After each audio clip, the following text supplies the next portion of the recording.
السلام علیکم دوستو، اپنے چینل میں آپ کو خوش آمدید کہتے ہیں۔ آج ہم بات کریں گے ہم ٹی وی کے مشہور ڈرامے محبت ریزہ ریزہ کے تازہ مناظر کے حوالے سے۔ آنے والی قسط میں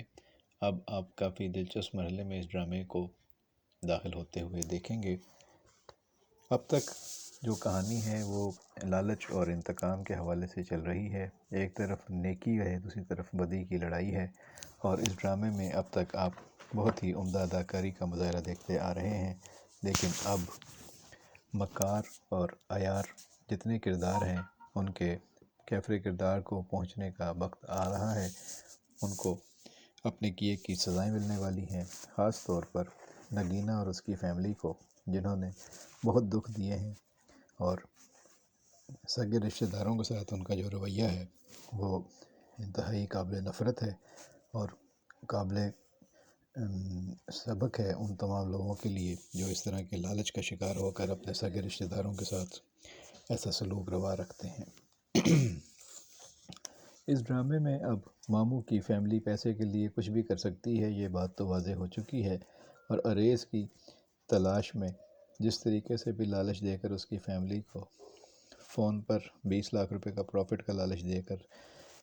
دیا گیا تاکہ اس کا نمبر حاصل کیا جا سکے، اور اریز کا نمبر تو مل گیا لیکن اریز کو ابھی تک تلاش نہیں کیا جا سکا، کیونکہ اسے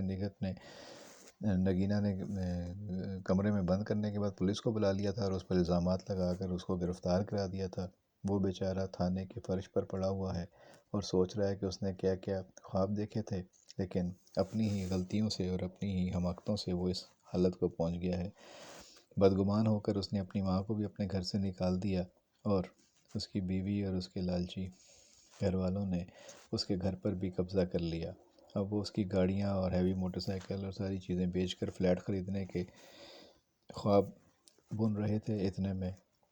آپ دیکھیں گے اگلی قسط میں کہ عدالتی عملہ آئے گا اور وہ آ کر کہے گا کہ آپ کے پاس صرف اب 4 دن کا وقت ہے، تب ان کے ہوش اڑ جائیں گے۔ نگینہ اور اس کی ماں اور باپ دونوں جو ہیں وہ اس وقت بہت پریشان نظر آ رہے ہیں۔ انہوں نے اسکیمیں تو بہت لڑائی تھیں کہ کسی بھی طریقے سے پورے گھر پر بھی قبضہ کر لیں، اور اس گھر کا ایک حصہ کرائے پر دے کر 2.5 لاکھ روپے مہینہ کرایہ دے دیں اور 15 لاکھ روپے ایڈوانس بھی وصول کر لیں، اور اس طرح اپنی زندگی آسان بنا لیں۔ لیکن اس وقت اریز وہاں پہنچ گیا تھا، اور اریز نے یہ ساری باتیں سن لی تھیں، اور اریز وہاں سے اپنی بیوی کا سارا سونا اور جیولری لے کر جانا چاہتا تھا، اسی مقصد کے لیے آیا تھا، اور اس نے یہ ساری باتیں سن لی کہ اس کے گھر میں کیا کیا سازشیں ہو رہی ہیں، اور اس کے گھر کو کرائے پر اٹھانے کی بات ہو رہی ہے۔ اس کو پشیمانی ہوتی ہے کہ اس نے ان لوگوں کی باتوں میں آ کر اپنی والدہ کو گھر سے نکال دیا، اور اب وہ ان کے ہاتھوں یرغمال بنا ہوا ہے۔ اور ایسے ہی ہوتا ہے، جیسے وہ کمرے میں زیور لینے جاتا ہے، نگینہ باہر سے کمرہ بند کر دیتی ہے اور پھر اس پر الزامات لگا کر پولیس کو بلا لیتی ہے، اور پولیس اس کو گرفتار کر کے لے جاتی ہے۔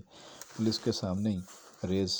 ان سب لوگوں کو سبق سکھانے کی دھمکی دیتا ہے، جس پر پولیس کہتی ہے کہ پولیس کے سامنے دھمکی دے رہا ہے تو یہ بعد میں کیا کرے گا۔ اس کو پولیس پکڑ کر لے جاتی ہے، اور اب آنے والے مناظر میں ہم دیکھیں گے کس طریقے سے وہ واپس پاتا ہے چھوٹ کے، اور اس کا رابطہ ہوتا ہے اپنی ماں سے یا نہیں، کیونکہ اب ان کو پتہ چل گیا نگینہ کو کہ اگر یہ چھوٹ کر واپس آ گیا تو یہ بہت خطرناک ثابت ہوگا۔ اس نے اپنے دوستوں کو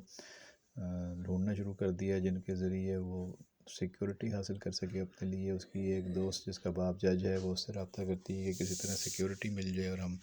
اریز سے جان چھڑائیں اور یہ مکان بھی بیچ کے یہاں سے ہم نکل جائیں اور ساری دولت پر قبضہ کر کے ہم اپنی زندگی آسان بنائیں۔